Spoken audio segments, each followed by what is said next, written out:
Hello all the students, welcome to my channel English with Mrinmoy. So আজকের সেশনে আমরা class 9-এর জন্য একটি ইন্টারেস্টিং ভিডিও নিয়ে চলে এলাম। আজকের এই ভিডিওটি শুধুমাত্র যারা ক্লাস 9-এ পড়ছো তোমাদের জন্য। লেসন 2 থেকে একটি প্যারাগ্রাফ নিয়ে চলে এলাম। এই প্যারাগ্রাফ থেকে কিছু প্রশ্ন রয়েছে যেগুলোর উত্তর আজকের ভিডিওতে আমরা আলোচনা করব। তো আশা রাখছি তোমরা ভিডিওটি শেষ অবধি দেখবে। তোমাদের সামনে এক্সাম রয়েছে, তো তোমাদের এখান থেকেও কিন্তু কিছু প্রশ্ন তোমরা কমন পেয়ে যেতে পারো।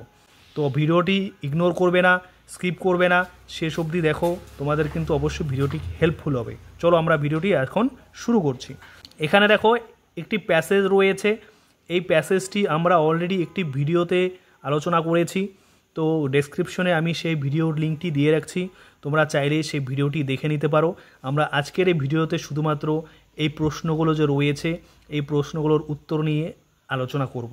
তো চলো আমরা সোজা প্রশ্নের উত্তরে চলে যাব। দেখো কি রয়েছে এখানে। এ থেকে আমরা শুরু করব। Choose the correct alternative to complete the following sentences. এখানে অল্টারনেটিভ যখনই দেখবে তখনই অল্টারনেটিভ মানে বুঝে নেবে অপশান। ওকে, অপশান। দেখো এখানে 1 নাম্বার রয়েছে the younger woman carried a little dash. তো এটা কি তোমরা অ্যাজ ইট ইজ এখানে টেক্সট থেকেই অর্থাৎ তোমরা প্যাসেজ থেকে কিন্তু এই প্রশ্নের উত্তরটি পেয়ে যাবে। তাহলে কি হবে? Spaniel, bulldog, Pekingese dog, spitz. তাহলে কি হবে? Pekingese dog. এটা তোমরা অ্যাজ ইট ইজ তোমরা প্যাসেজ থেকে খুঁজে পাবে। তারপরে দেখো 2 নাম্বারে কি রয়েছে? The younger woman was suffering from, অর্থাৎ ছোট মহিলাটি কিসে ভুগছিলেন? Stomach pain, back pain, fever না কফ? এখানে দেখো you will got a cough as it is. Okay, তাহলে এখানে কফ হবে, কফ হচ্ছে এখানে কাশি। তারপরে আমরা চলে যাব বি নাম্বারে। দেখো বি নাম্বারে কি বলেছে? Write T for true statements and F for false once.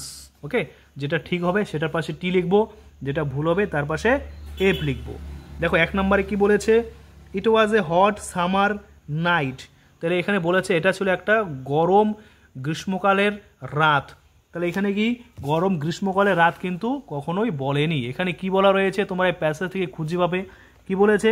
It was a bitterly cold night. Cold night বলেছে। আর এখানে অপশনে কি পেলাম? Hot summer night. এটার সাথে এটার কিন্তু কোনো মিল নেই, তাহলে এটা কি হয়ে যাবে? ফলস কিন্তু তোমরা এটা আনসার করে দিবে। ওকে, এখানে সাপোর্টিং স্টেটমেন্ট তোমাদের লিখতে বলেনি, ইনস্ট্রাকশন অনুযায়ী তোমাদের আনসার করতে হবে। এবার দেখবে 2 নাম্বারে কি রয়েছে? The conductor had a grievance about everything, অর্থাৎ কন্ডাক্টরের সব কিছুর ব্যাপারে একটা অসুবিধা ছিল। এটা কিন্তু অ্যাজ ইট ইজ তোমরা এই প্যাসেজের লাইনে খুঁজে পাবে। তাহলে এটা কি হবে? ট্রু হয়ে যাবে। ওকে, তো এই লাইনটি কিন্তু প্যাসেজে দেওয়া রয়েছে, তো এই আনসার, এটার আনসার কিন্তু ট্রু হয়ে যাবে। তারপরে দেখো 3 নাম্বারে কি রয়েছে? The younger woman obeyed the order immediately, মানে কি ছোট্ট মহিলাটি তৎক্ষণাৎ সেই আদেশটি পালন করেছিলেন। ঠিক আছে, তাহলে এখানে বলেছে আদেশ পালন করেছিলেন, কিন্তু প্যাসেজে কি বলা রয়েছে? আদেশ পালন করেননি, ইমিডিয়েটলি পরে করেছিলেন, কিন্তু এখানে বলেছে ইমিডিয়েটলি মানে তৎক্ষণাৎ, সাথে সাথেই, তাই তো? তাহলে এটা কি হয়ে যাবে? ফলস হয়ে যাবে। তারপরে দেখবে 4 নাম্বারটা কি বলেছে? The male companion did not support the younger woman. পুরুষ সঙ্গীটি কম বয়সী মহিলাটিকে সমর্থন করেনি। তাহলে কি সমর্থন করেছিল কি করেনি? ভালো করে দেখবে, এখানে দেওয়া রয়েছে মেল কম্পিনিয়নের কথা কোথায় বলা রয়েছে। দেখবে লাস্টের সেন্টেন্সটি রয়েছে it's nonsense said her male companion, বলছে এটা বোকামি। ওকে, তো এটা বোকামি মানে কোনটা বোকামি? যে মহিলাটি যে সেই ঠান্ডার মধ্যে বাসের উপরে যাবে, এটা বোকামি। তাহলে কিন্তু এখানে সাপোর্ট করেছিল, আর এখানে সেন্টেন্সে বলা রয়েছে যে সাপোর্ট করেনি, তাহলে এটা কিন্তু ফলস হয়ে যাবে। ওকে, তারপর দেখবে সি নাম্বারে কি রয়েছে?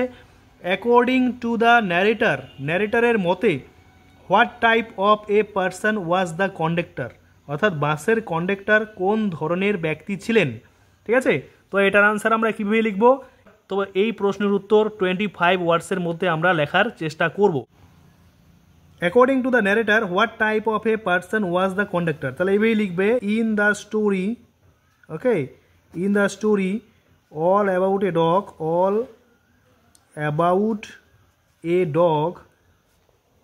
ওকে, in the story all about a dog, comma the conductor, the conductor, okay, the conductor of the bus was very arrogant, ARROGANT। Arrogant মানে কি? অ্যারোগ্যান্ট মানে মনে রাখবে জেদি বা অহংকারী, ঠিক আছে। তারপরে লিখবে besides he was very adamant and stoic as well. হয়েছে 24 ওয়ার্ডস অলরেডি হয়ে গেছে, তো 25 ওয়ার্ডসের মধ্যে লিখতে বলেছে। এবার আমরা আনসারটার মানে দেখব। Okay, in the story all about a dog, অর্থাৎ অল অ্যাবাউট এ ডগ গল্পে the conductor of the bus, অর্থাৎ বাসের কন্ডাক্টর ওয়াজ ভেরি অ্যারোগেন্ট, খুবই অহংকারী ছিল। বিসাইডস পাশাপাশি, হি ওয়াজ ভেরি অ্যাডামান্ট, সে খুবই অ্যাডামান্ট ছিল। অ্যাডামান্ট মানে কি? মনে রাখবে জেদি। ওকে, জেদি। অ্যান্ড স্টয়িক মানে মনে রাখবে, স্টয়িক মানে কি? অনর। স্টয়িক মানে মনে রাখবে অনর মানে কি? যে মানে যার কারো কথায় কোনো যায় আসে না, তাকে আমরা স্টয়িক বলবো। STOIC অ্যাজ ওয়েল মানে পাশাপাশি স্টয়িকও ছিলেন। ওকে, তো তারপরে তোমরা এটা লিখতে পারো অ্যাকর্ডিং টু দ্য ন্যারেটার, তোমরা এখান থেকে এখানেও লিখে দিতে পারো according to the narrator. Okay, according to the narrator এটাও তোমরা লিখে দিতে পারো, এটা লিখলে কোনো প্রবলেম হবে না। ওকে, 2 মার্কসের আনসারটা দেখবো। কি বলেছে? What was the conductor's order to the younger women, ছোট্ট মহিলাটির প্রতি কন্ডাক্টরের আদেশ কি ছিল? অর্থাৎ কন্ডাক্টর ছোট্ট মহিলাটিকে কি আদেশ দিয়েছিল? তো এই প্রশ্নের উত্তর কিন্তু আমরা বানিয়ে লিখব। ওকে, তো তোমরা দেখবে আমি কিভাবে বানিয়ে লিখছি। প্রশ্নের সাথে উত্তরে কিন্তু যাতে ম্যাচিং হয় সেভাবে কিন্তু তোমাদের আনসার লিখতে হবে। এবার তোমাদের অনেক সময় এরকমও ঘটে যে এক্সাম হলে কিন্তু তোমরা প্রশ্নের উত্তর ভুলে যাও। অনেকে আছো যে কিভাবে লিখবে সেটা জানো না, প্রথমত কি লিখবে তারপরে কি লিখবে সেটাও কিন্তু জানো না। প্রশ্ন দেখে দেখে কিভাবে তোমরা আনসার লিখবে এবার কিন্তু এই ভিডিওতে ভালো করে দেখে নাও। দেখো এই প্রশ্নটা যেটা বললাম, what was the conductor's order to the younger women, তাহলে এটার আনসার এভাবে তোমরা লিখবে, the conductor of the bus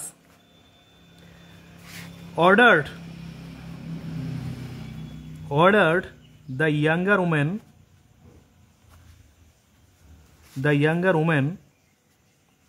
to take the dog out of the bus. Okay, এটা কিন্তু তোমাদের 1 নম্বরের হলো, to take the dog out of the bus. হয়েছে, ফুল স্টপ। এটা কিন্তু 1 মার্কের হয়ে গেল।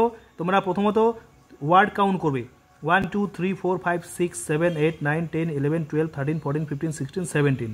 ওকে, তোমরা এটার উত্তর কিন্তু অর দিয়ে অন্যভাবে লিখতে পারো। এভাবে লিখবে, তোমরা এটাও লিখতে পারো অথবা দিয়ে আরেকটা লিখবে in the story all about a dog. Okay, তারপর লিখবে তারপর প্রশ্ন দেখে দেখে দেখো এখানে কি বলেছে, what was the conductor's order to the younger women, তাহলে এখান থেকে লিখবে the conductor's order to the younger women. লিখবে the কন্ডাক্টরস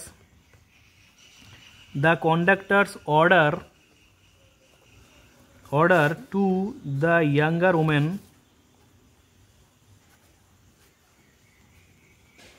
was to take the dog out of the bus she was carrying with her. ওকে, তো দেখো আমি আনসারটা কীভাবে লিখলাম ভালো করে দেখবে। In the story all about a dog, অর্থাৎ অল অ্যাবাউট এ ডগ গল্পে the conductor's order to the younger woman, অর্থাৎ সেই ছোট্ট মহিলাটির প্রতি কন্ডাক্টরের অর্ডার ছিল, ওয়াস মানে ছিল, to take the dog out of the bus, অর্থাৎ বাসের থেকে কুকুরটিকে বের করা। She was carrying with her, যে কুকুরটিকে তিনি তার সাথে বহন করছিলেন। ঠিক আছে, তো এইভাবে কিন্তু তোমরা এটা 2 মার্কস হয়ে গেল, আর কিন্তু আগেরটা কিন্তু 1 মার্ক হয়ে গেল, আগেরটা 1 মার্ক। ওকে, এটা 2 মার্কসের আনসার। তো যেহেতু 2 মার্ক রয়েছে তোমরা কিন্তু এই আনসারটিকে প্রেফার করবে। ওকে, এরকম টাইপের প্রশ্ন তোমাদের পরীক্ষায় আসবে। এবার তোমরা কিভাবে পরীক্ষায় লিখবে সেটা কিন্তু পুরোটাই তোমাদের উপর। তো আশা করছি তোমরা প্রশ্ন দেখে দেখে কিভাবে উত্তর লিখতে হয় এই ভিডিও থেকে তোমরা জানলে। তো এরকম ভিডিও পাওয়ার জন্য অবশ্যই আমার চ্যানেলের সাথে জুড়ে থাকবে। চলো আজকে এ পর্যন্তই। সবাই ঠিকঠাকভাবে পড়াশোনা করো, সবাই ভালো থেকো।